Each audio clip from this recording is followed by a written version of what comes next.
अमित अपनी बहन लीला से मिलने उसकी ससुराल आया हुआ था। भोजन के बाद लीला अमित की पत्नी की राधा की शिकायत करते हुए कहने लगी, माता पिता ने इतनी गरीबी में तुझे पेट काट काट कर पढ़ाया और विवाह होते ही तुम बदल गया। अपनी पत्नी को कुछ नहीं कहता। अमित ने बहन की बात हंसकर टाल दी, पर बहन को भाई का यह रूखापन बहुत बुरा लगा।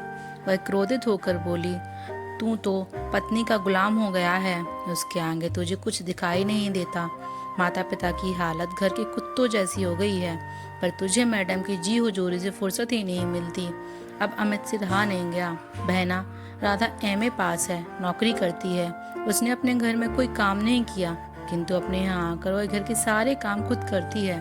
बाहर से पानी भर के लाना, खाना बनाना, बर्तन सबके कपड़े धोना, प्रेस करना सब करके देती है।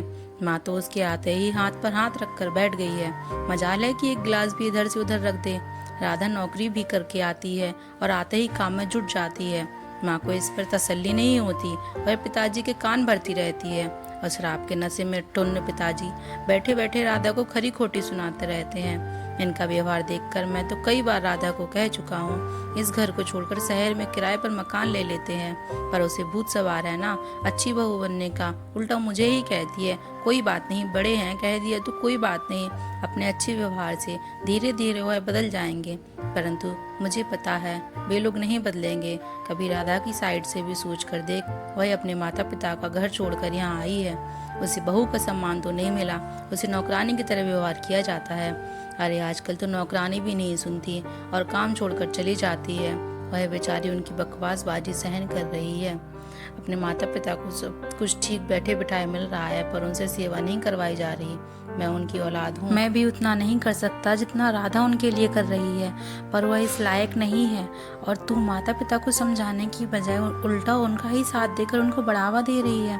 अगर तुम सब लोग यही चाहते हो कि मैं राधा को मारूं, पीटूं, बुरा भला कहूँ, तो यह तुम्हारी गलती है। अगर तुम इल्जाम लगाते हो कि मैं अपनी पत्नी का गुलाम हूँ, तो ऐसी पत्नी का गुलाम होना मैं बार बार पसंद करूँगा।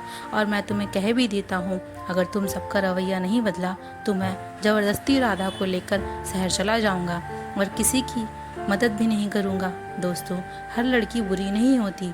बहुत सारी लड़कियां ससुराल में एडजस्ट होना चाहती हैं, परंतु उन्हें ससुराल में अनुकूल वातावरण नहीं मिल पाता।